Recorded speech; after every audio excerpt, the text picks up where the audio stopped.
vamos a hablar acerca de la adoración que Dios recibe a propósito de la celebración de Navidad y Año Nuevo. La adoración que Dios recibe a propósito de todas estas adoraciones que se dan a Dios con motivo de la Navidad y el Año Nuevo. Y vamos a estar observando algunos versículos de la Biblia acerca de la adoración que Dios recibe. Así que quizá usted no podrá ir tan rápido en la búsqueda y lectura de estos versículos y no tenemos tiempo suficiente para estar deteniéndonos, pero sí quizá usted puede anotarlo con un bolígrafo, con un papel en blanco y después escucharla ahora y después buscarla con detenimiento y analizar lo que dice la Escritura acerca de la adoración que Dios recibe.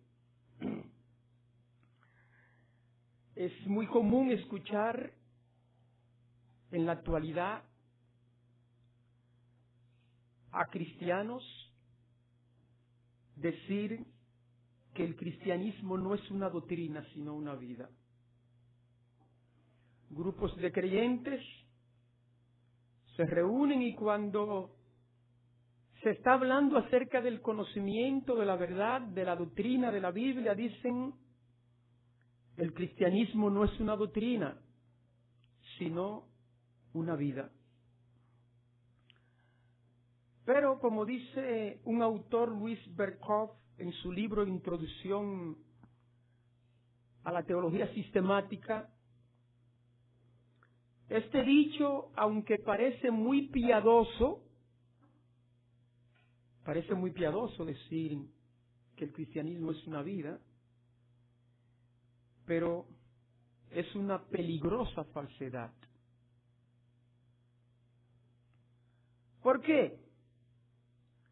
Porque lo que dice el cristiano que apela a tal dicho es, no me venga con doctrina, no me venga con conocimiento de la verdad. Lo importante es que yo viva mi experiencia para Cristo. De modo que esto es para no sujetarse a los principios, a los preceptos de Dios, para vivir su vida a su gusto, al gusto carnal. Dicen, lo importante es que lo que yo viva, lo viva para Cristo. Una peligrosa falsedad que parece un dicho piadoso. Otro autor, el doctor Machen, en su libro Cristianismo y Liberalismo, dice, el cristianismo es un modo de vida fundado en un mensaje.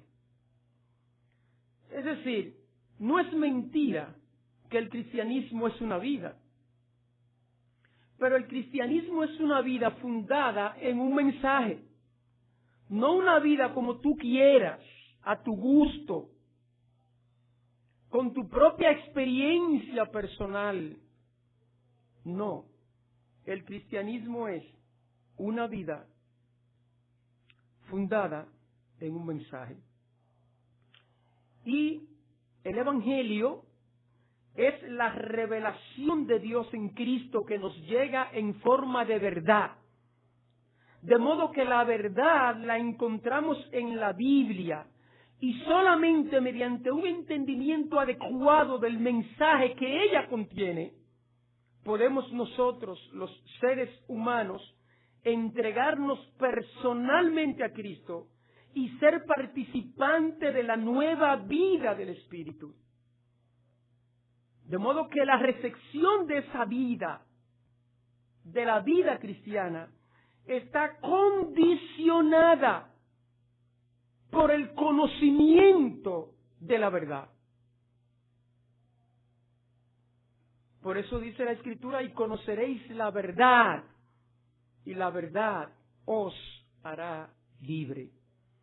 Así que eso de que mi vida es lo que importa, lo que yo hago lo hago para Cristo, eso no tiene ningún sentido veraz a la luz del Evangelio, que nos dice que contiene la verdad que nos puede llevar a la vida cristiana.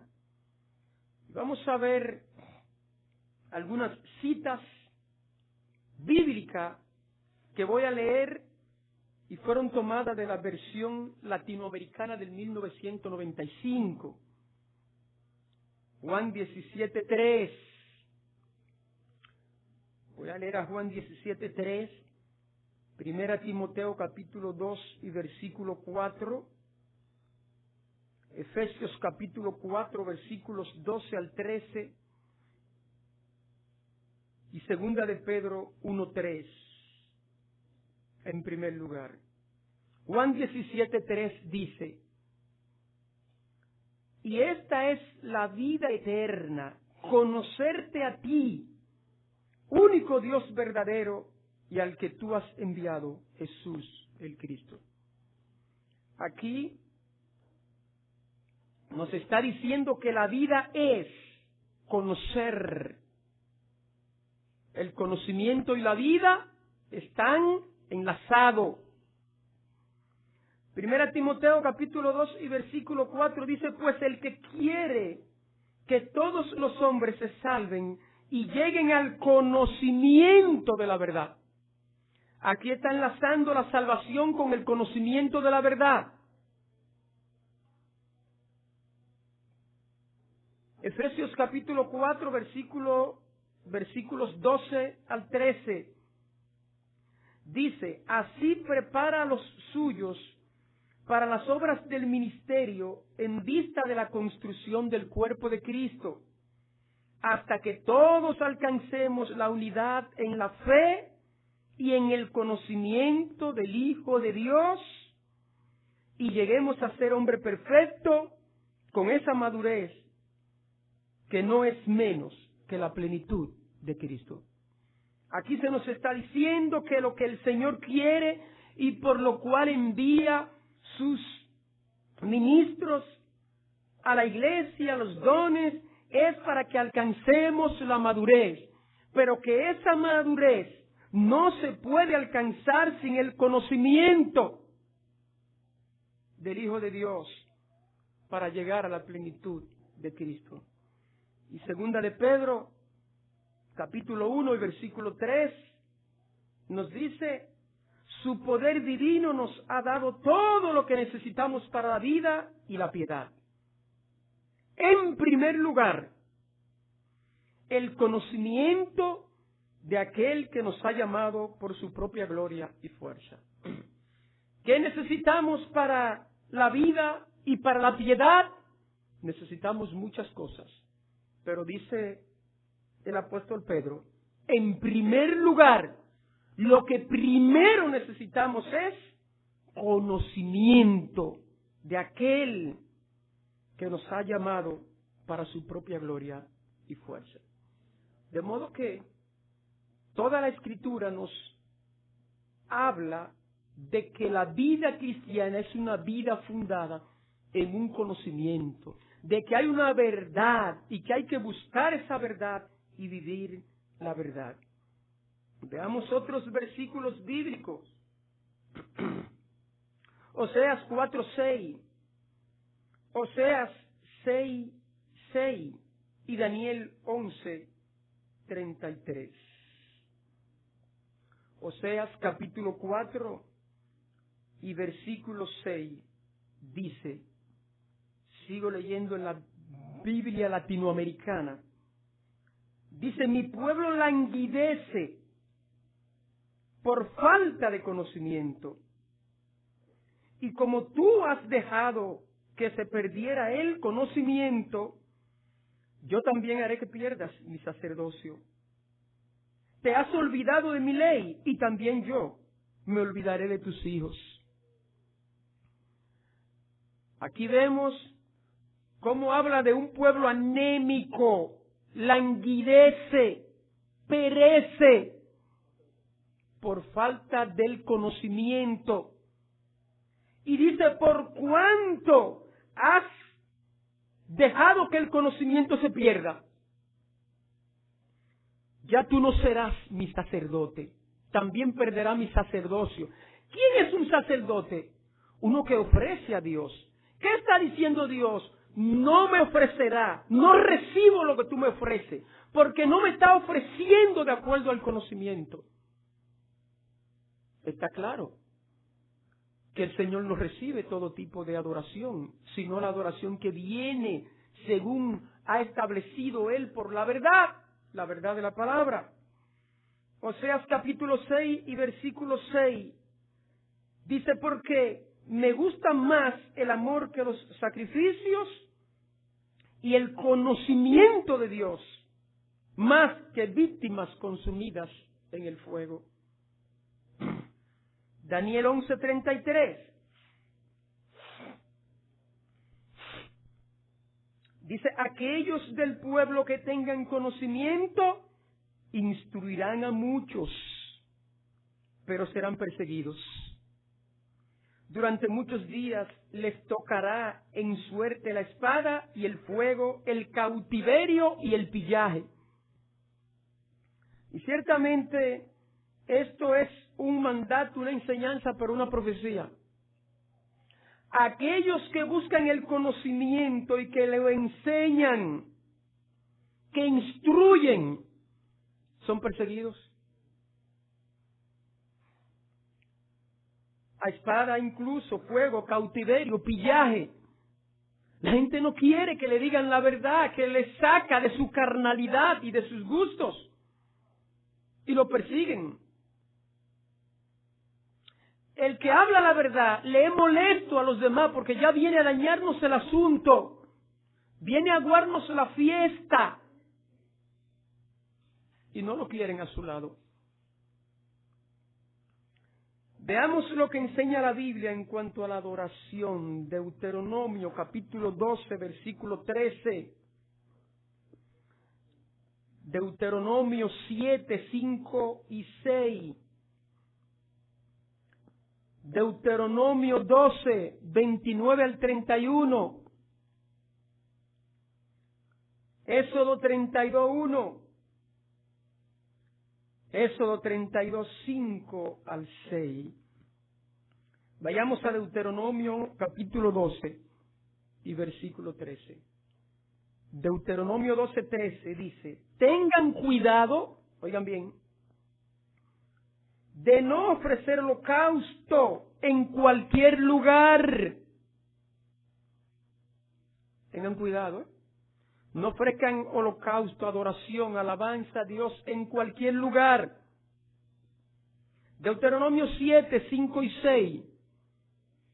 Deuteronomio 7, 5 y 6.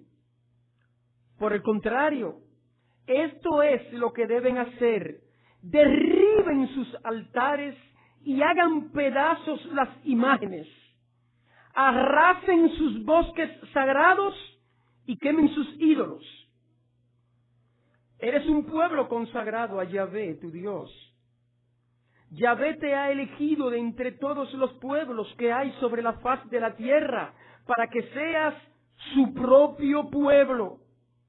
Y el pueblo de Dios no debe adorar a Dios como lo hacen, ni en el lugar que lo hacen los paganos. Deuteronomio 12, 29 al 31. Deuteronomio 12, 29 al 31. Cuando Yahvé, tu Dios, haya exterminado las naciones del país en que vas a entrar y las hayas desalojado, te establecerás en su tierra, pero ten cuidado. No sea que esa gente siga siendo para ti una trampa después que la hayas destruido. No mires a sus dioses ni preguntes por ellos. No hagas, no digas, ¿cómo servía esta gente a sus dioses? ¿No debo yo hacer lo mismo? No puedes honrar a Yahvé, tu Dios, con las mismas prácticas que esas naciones, ya que hicieron para sus dioses todo lo que Yahvé aborrece, e incluso quemaron sus hijos e hijas en honor de ellos. Note bien, no pueden honrar a Dios con las mismas prácticas que ellos. Esa es la verdad. Eso es doctrina, eso es conocimiento. Éxodo 32:1.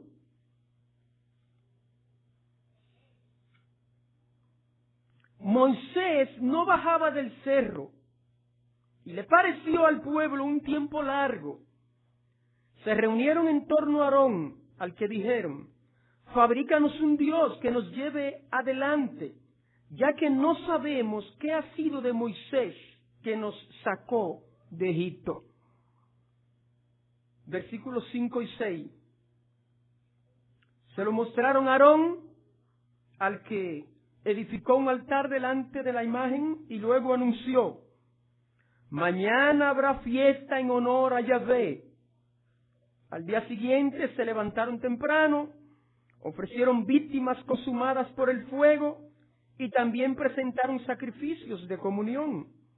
El pueblo se sentó para comer y beber, luego se levantaron para divertirse. Aquí se nos habla de aquella ocasión cuando el pueblo de Israel ordenó, mandó, fabricó, hizo un becerro. Un becerro es un buey, un novillo, ¿verdad? Un buey joven, un novillo, un becerro. ¿Para qué hicieron ese becerro y por qué lo hicieron? Bueno, porque ellos venían de Egipto. En Egipto se adoraba a Dios por medio de una imagen, el buey apis. Se tomaba el buey apis y se marchaba por toda la ciudad con flores, se cantaban. Y cuando Moisés desapareció 40 días en la montaña, el pueblo dijo: necesitamos a Dios entre nosotros. Hagamos entonces una imagen para honrar ¿a quién? A Yahvé, a Dios. Ellos estaban adorando a Dios, Yahvé, Jehová, como dice la Reina Valera. No era otro, pero en la forma y con las mismas prácticas que lo hacían los egipcios, que era lo que ellos habían aprendido. ¿Y qué ocurrió? Descendió un juicio severo sobre el pueblo de Israel y hubo una gran catástrofe porque eso no agradó a Dios. Pero no era Dios que ellos estaban adorando, no era Yahvé o Jehová. Sí, ellos dicen: mañana haremos fiesta en honor a Yahvé o Jehová. Sin embargo, esa adoración Dios no la recibe, a Dios no le agrada, y en lugar de ello hay juicio, pues el pueblo estaba adorando a Dios como ellos habían visto que lo hacían los egipcios. Y hemos leído una cantidad de versículos que nos dice que Dios no quiere que practiquemos adoración a Él como lo hacen los paganos. El pueblo estaba adorando a Dios, pero no como Dios le había ordenado. Veamos otros versículos. Jeremías capítulo 6, versículo 16. Y Jeremías capítulo 6, 19 al 20. Jeremías capítulo 9, versículo 13. Jeremías 3, 6. Y Jeremías 17, 2. Vamos a estar ahí en Jeremías. En primer lugar, Jeremías capítulo 6 y versículo 16. En Jeremías capítulo 6 y versículo 16. Así dice Yahvé: vuelvan al punto de partida y pregunten por los viejos senderos. ¿Cuál era el camino del bien? Síganlo y encontrarán la tranquilidad. Pero respondieron: no queremos ir por ahí. Jeremías, profeta de Dios, fue levantado para que le diga al pueblo por dónde deben buscar a Dios, cuál es el camino correcto. El pueblo se había apartado, pero el pueblo le dijo que no queremos. No queremos ir por ahí. Porque la tradición, las fiestas, las costumbres, las cosas nos apegan, los cambios duelen, el ser diferente a todos no nos agrada. Capítulo 6, versículos 19 y 20 del mismo Jeremías. Dice: escucha, tierra, mira el castigo que voy a dar a este pueblo como fruto de su rebelión, pues no quisieron hacerme caso cuando les hablaba y despreciaron mi ley. ¿Qué me importa a mí el incienso importado de Saba y la canela fina que viene de un país lejano? Ya no me gustan los holocaustos que ustedes hacen y sus sacrificios me caen mal. Oye, esta gente bien podrían decir que estaban importando incienso para adorar a Dios. Y Dios dice: a mí no me importa eso. Ni que la traigan de lejos, canela fina, sus adoración, sus holocaustos. Yo no quiero nada de eso. Pero es para honor a ti. Lo que le va a venir a ustedes será castigo, dice el profeta Jeremías. Capítulo 9, versículo 13 de Jeremías dice: sino que, yendo tras la inclinación de su duro corazón, se han marchado con los Baales que sus padres les enseñaron. Los Baales, los dioses que ellos adoraban, que le enseñaron sus padres, han seguido, han inclinado su corazón a ellos y no se han querido apartar de lo que aprendieron. ¿Y sabe cuál era parte de esa adoración que ellos aprendieron y de la cual no se querían apartar? ¿Usted sabe qué cosa constituía parte de esa adoración? Adorar debajo del árbol frondoso, del árbol de pino. Colocar su altar debajo del árbol y adorar a Dios debajo del árbol y en los lugares altos. Por eso, Jeremías capítulo 3, versículo 6, dice el Señor a Jeremías 3, 6, dice Jeremías: Yahvé me dijo cuando era rey Josías: ¿has visto lo que ha hecho la infiel de Israel? En este caso Israel, la iglesia. ¿Ha visto lo que has hecho la infiel de mi pueblo, de la iglesia? Se ha entregado en cualquier cerro alto y bajo cualquier árbol verde. Allí se ha entregado. Jeremías 17:2.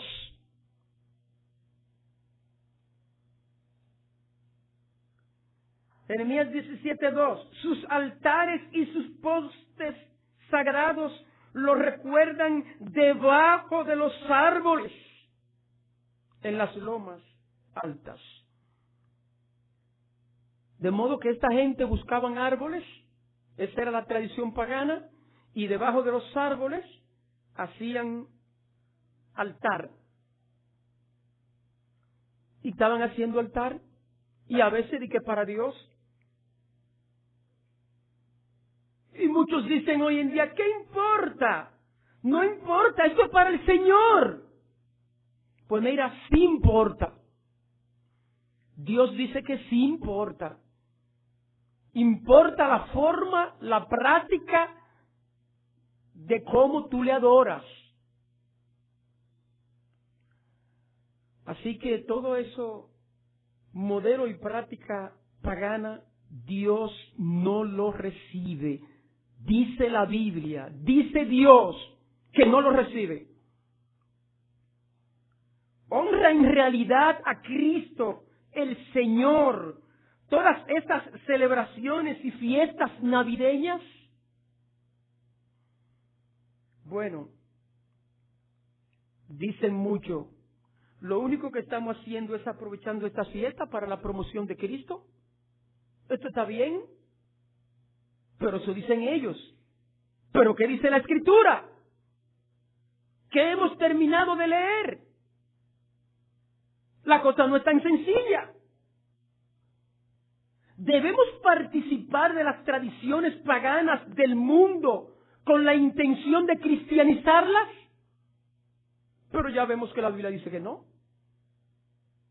Que Dios no acepta eso. Que Dios no quiere que le adoren ni en el tiempo, ni en el lugar, ni como lo hace el mundo, ni como lo hacen los paganos. Un autor llamado Rodolfo Benavides, que no es cristiano, un investigador, en su libro Dramáticas Profecías de la Gran Pirámide, en la página 230 nos dice: los romanos convertidos al cristianismo no pudieron sacudirse de sus tradiciones y su pasado, y el resultado es que a sus viejas festividades le dieron un nuevo sentido, el de la natividad de Cristo. Lo que hace que en la actualidad, durante nuestras fiestas navideñas, estemos recordando, por una parte, un viejísimo mito solar, y por otra, las Saturnales romanas. Y dice este autor, no cristiano confeso, con lo que no se hace ningún favor al Maestro Jesús. Sigue diciendo, la Iglesia tomó la fecha 25 de diciembre para el natalicio de Jesús exclusivamente con fines de proselitismo, puesto que esta fecha era sumamente popular en todo el mundo, pero una vez transcurrido el tiempo ya no fue posible hacer la corrección porque habría desquiciado a la religión. ¿Cómo se ve? Hasta autores no creyentes, no cristianos, están al tanto de que eso no es cristiano y que no hace ningún favor al cristianismo y que es contrario a el mensaje de Jesús. Fue en el siglo IV cuando una gran cantidad de paganos adoptaron la forma de cristianismo, se apoderaron de las fiestas paganas y le dieron un significado cristiano para tener un grado de aceptación en la comunidad. Anteriormente los cristianos no participaban de estas celebraciones, como puede verse por las críticas en contra de los cristianos en el siglo III. Dice una crítica a los cristianos en el siglo III, dice, no asistís a las representaciones escénicas, no presenciáis las procesiones públicas, se os echa de menos en los banquetes públicos, detestáis los combates sagrados. Nosotros adoramos a los dioses con alegría, con banquete, con canciones y juegos. ¿Y dónde están los cristianos? Dice un autor. No estaban en eso. Brillaban por su ausencia en el siglo III. De modo que eso no es costumbre cristiana. Fue en el concilio de Tours, celebrado en el 567 después de Cristo, que se proclamó que los 12 días, comprendido entre la Navidad, el 25 de diciembre, y la Epifanía, el 6 de enero, constituían una época festiva sagrada. Y en el año 601 después de Cristo, el Papa Gregorio I ordenó que no se eliminaran las fiestas paganas antiguas, sino que se modificaran para que se conformaran a las ceremonias de la Iglesia y que únicamente reemplazaran el carácter pagano con uno cristiano. Es lo que la Biblia había prohibido, lo que dice la Biblia que no se haga. En este caso, a la fiesta pagana, Natalis Indiotis Solis, es decir, el nacimiento del dios Sol, o las Saturnales, según Roma, se les dio el nombre y el sentido de la Navidad cristiana. El espíritu navideño entra así a formar parte de las tradiciones cristianas, y esto ha logrado llevar a muchas personas desde la iglesia hasta el mismo infierno.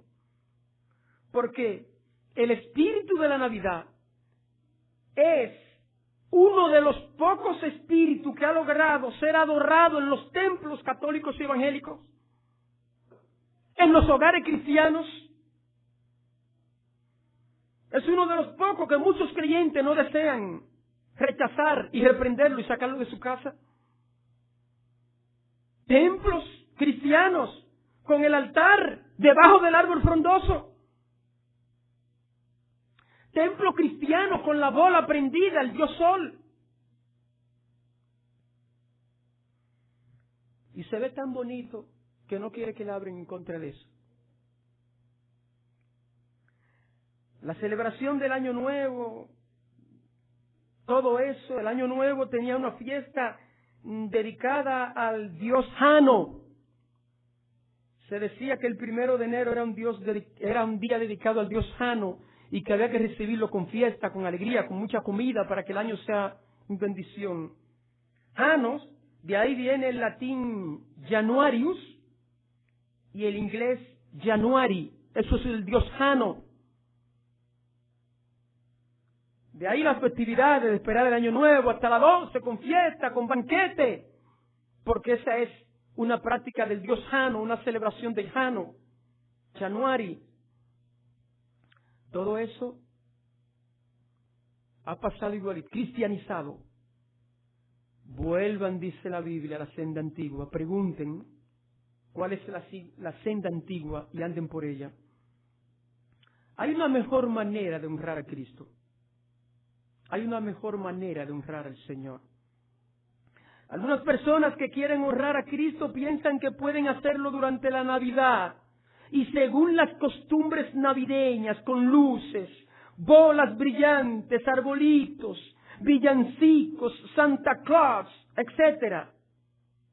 Sin embargo, la celebración de la Navidad y del Año Nuevo, con todos sus símbolos, tienen muy poco que ver con Cristo y hunden sus raíces en celebraciones paganas. Estas celebraciones están asociadas con adoración pagana, con conductas vergonzosas que deshonran a Cristo. A muchos cristianos les es difícil abandonar las tradiciones humanas y se aferran a ellas con todo tipo de justificación, pero debo decirle que están en pugna con la Escritura. Si quieren honrar a Dios, deben buscar la verdadera forma de adorarlo. Una cristiana pregunta sobre todo esto, sobre toda esta forma de adoración, y una cristiana le responde y le escribe diciendo: mira, Kitty, yo creo que los adornos navideños, el árbol y Santa Claus definitivamente no es lo importante en la Navidad. Y no pienso que esté mal decorar tu casa con ellas. Lo malo está cuando pensamos que de eso solo se trata la Navidad. Y sigue escribiendo y le dice: Navidad es un tiempo de regocijo. Hay que preparar nuestros corazones para este día tan especial. Y que el mundo se dé cuenta, sobre todo con nuestras vidas, que estamos felices de recordar el nacimiento de Jesús. Parece muy buen consejo. Parece muy bueno. Pero es un desconocimiento. Primero, desconoce el significado de los símbolos. Mire, este mundo actual, esta era moderna en que vivimos, es analfabeta de símbolos. No sabe leer los símbolos. No saben leer los símbolos. Ellos dicen, no importa cómo te vista, no importa, lo importante es lo que está dentro. Óigame, pero los símbolos son lo que dicen lo que está dentro. Los símbolos tienen su valor, identifican una realidad. No están ahí sin ningún sentido. Las cosas tienen un significado y un significante. El significante nos dirige hacia un significado. Pero ¿cómo es que no importa, no está mal que tú decores, se ve bonito, sí, pero ¿y qué significa? O sea, el significante tiene un significado. Y los símbolos navideños tienen su significado. El árbol de Navidad o arbolito navideño, el árbol de pino llegó a ser el símbolo que Nimrod, el primer rebelde contra Dios, que aparece en Génesis, capítulo 10. Eso es un símbolo de que Nimrod había revivido en la persona de Tammuz, el dios Tammuz. Durante las Saturnales los adornaban con cerezas rojas, hoy con bolas brillantes en símbolo del sol. El uso del árbol viene de la tradición pagana de adorar a los dioses paganos debajo del árbol frondoso, que está prohibido por la Biblia. Debajo del arbolito, no que ponen el altar. Y ahí ponen a Jesucristo y la Virgen debajo del árbol. Y empiezan a adorar al niño Dios debajo del árbol. Pero la Biblia dice en Deuteronomio capítulo 12 y versículo 2, destruiréis enteramente todos los lugares donde las naciones que vosotros heredaréis sirvieron a sus dioses, sobre los montes y sobre los collados y debajo de todo árbol verde frondoso. De modo que eso tiene su origen en la religión de Babilonia, con la muerte de Nimrod, donde se corrió la voz de que un tronco muerto surgió de un tronco vivo. Esto indicando que Nimrod había vuelto a la vida en la persona de Tammuz. Los árboles se adornan con bolas, las cuales significan la luz o el dios sol. Es decir, las bolas del arbolito son culto al dios sol, el cual nació, según la mitología, el 25 de diciembre. Esto es idolatría debajo del árbol frondoso. Esto es idolatría debajo del árbol verde, condenado varias veces por la Biblia. Santa Claus es un mito fundado en la historia tradicional de un obispo de Mirra, San Nicolás, en la actual Turquía, en el siglo IV. Intercambio de regalos, regalitos, angelitos.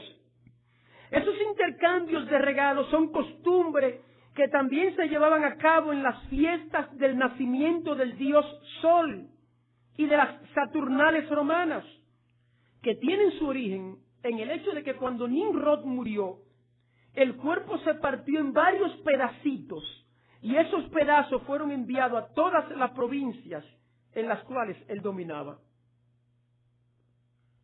Todos los tenían enterrados en su lugar, cada uno un pedazo.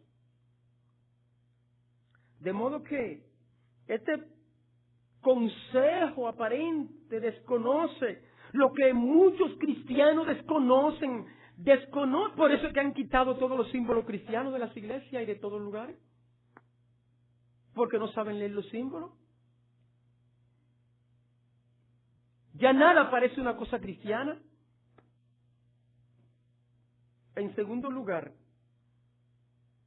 si Dios hubiese querido que los cristianos celebraran el nacimiento de Jesús, como dice esta joven y dicen la mayoría de los cristianos, dice que es un día especial porque estamos celebrando el nacimiento de Jesús. Si Dios hubiese querido que los cristianos celebraran el nacimiento de Jesús, lo hubiera indicado. Hubiera indicado la fecha en que debemos celebrarlo y también nos hubiese dado el mandato. Pero eso no aparece en la Escritura. En cambio, los evangelistas indican con toda claridad en qué día murió Jesús. Ocurrió en el día de la Pascua. que se celebra en la primavera, el 14 del mes judío de Nisán. Además, Jesús dio a sus seguidores un mandato específico de que conmemoraban su muerte, no su nacimiento. Lucas 22:19, después tomó pan y dando gracias lo partió y se lo dio diciendo, este es mi cuerpo que es entregado por ustedes. Hagan esto en memoria de mí. La Biblia no recoge ningún mandato similar a la celebración del nacimiento de Jesús. ¿Por qué nació Jesús? El nombre Jesús significa el Señor es salvación. Yahvé es salvación. Eso nos recuerda que necesitamos un Salvador que nos salve de las consecuencias del pecado. Jesús es el medio provisto por el Padre. ¿Cómo podían los descendientes de Adán alcanzar la salvación? Solamente si fueran engendrados por un Padre que haya alcanzado la perfección y no la corrupción humana. La corrupción de Adán. Y eso se obtiene por medio de su muerte y resurrección. Es en la muerte donde entrega la vida y en la resurrección donde la vuelve a tomar sin corrupción, para desde ese estado engendrar a los que en Él creen para salvación. De modo que Jesús nació para traer una verdad, para ser un ejemplo, para proveer el único medio por el cual podía salvar a la humanidad, por medio de la muerte y la resurrección. Finalizamos señalando 4 principios básicos que regulan la adoración cristiana. Primer principio para regular la adoración cristiana. Es la prerrogativa de Dios solamente determinar las condiciones con que los pecadores pueden acercarse a Él en adoración. No me toca a mí, ni al Papa, ni a ningún hombre, determinar la forma en que los hombres deben acercarse a Dios en oración. Eso es prerrogativa solamente de Dios. En cuanto a la ordenanza de la adoración pública, es competencia de Dios y no competencia del hombre. Quien debe determinar tanto las condiciones como la manera de adoración es Dios. La senda para acercarse a Dios fue cerrada, atrancada como consecuencia del pecado del hombre. Era imposible para el hombre mismo renovar la relación que había sido solemnemente cerrada por la sentencia que lo excluye de la presencia de Dios. ¿Podría renovarse nuevamente la comunión de Dios con el hombre? Sí, se podía. ¿Con qué condiciones y de qué manera habría de mantenerse de nuevo la comunión de la criatura con su Creador? Esta era una cuestión que solo Dios podía determinar. Y de hecho la Escritura nos muestra que Dios decretó cómo debía ser adorado. Para muestra, Génesis capítulo 4, versículo 1 al 5, nos narra la adoración de Caín y Abel. Y cómo Dios desecha una y acoge otra, porque no era conforme a su ordenanza.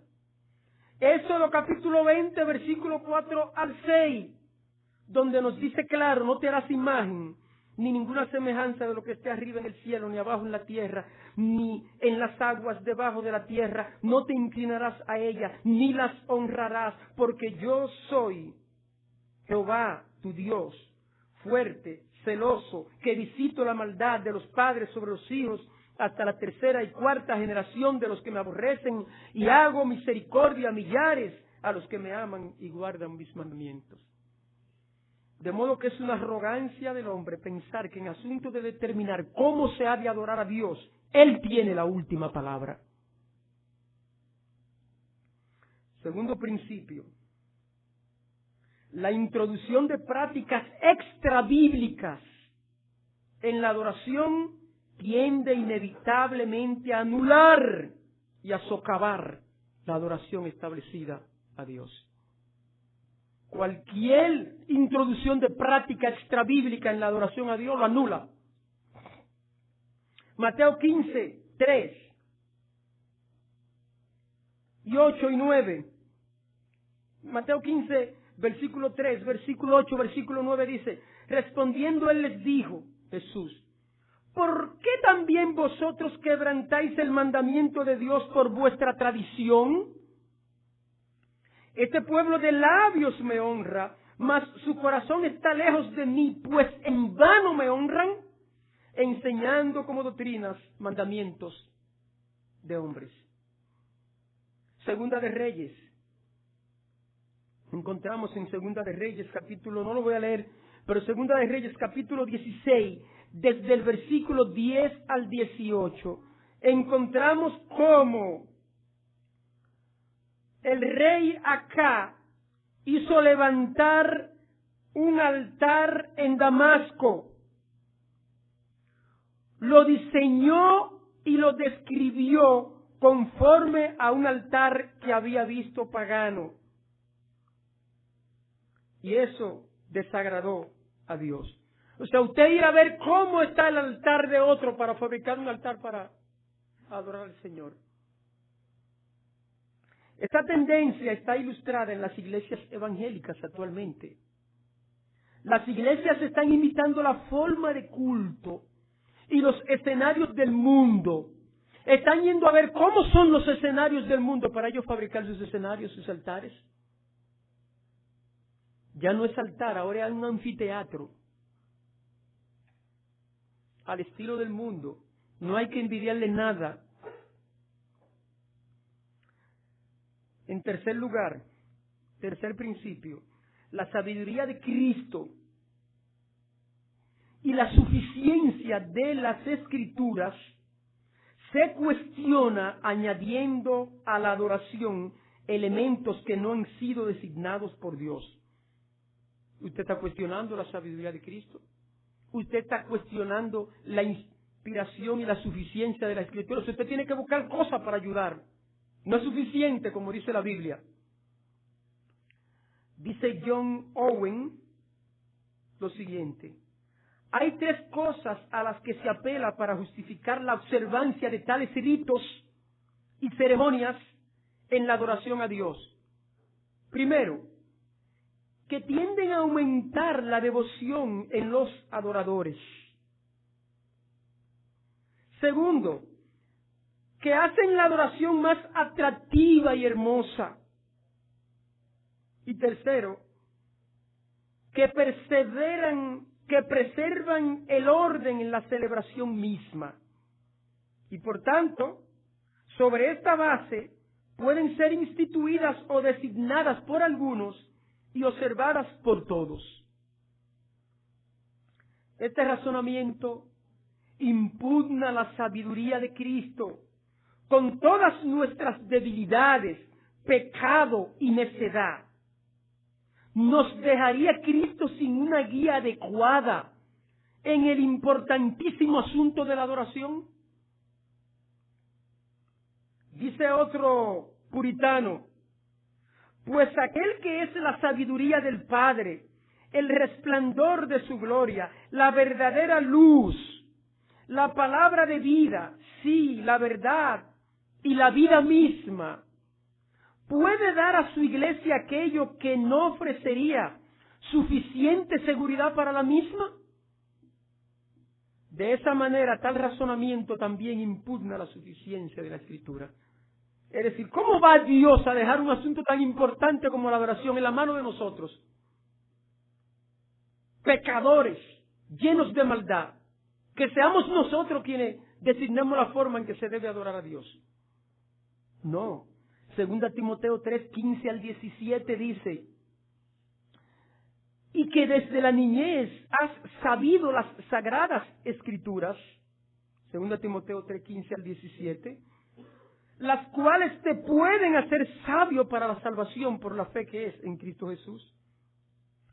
Toda escritura inspirada por Dios es útil para enseñar, redarguir, corregir, instruir en justicia, a fin de que el hombre de Dios sea perfecto, enteramente preparado para toda buena obra. Toda ella es útil, no hay que añadir nada. Ellas sirven para ser sabio por la salvación de la fe. Nosotros pensamos que tenemos que buscar por otro lado, que no es suficiente la Biblia, que tenemos que adornar y hacer cosas de otra manera. En cuarto lugar, cuarto principio en cuanto a la adoración es que la Biblia condena explícitamente toda adoración que no es mandada por Dios. Toda adoración que no es mandada por Dios, la Biblia la condena explícitamente. Hemos leído bastantes pasajes que nos los indican esta mañana. Y puede usted leer a Deuteronomio capítulo 12, 29 al 32.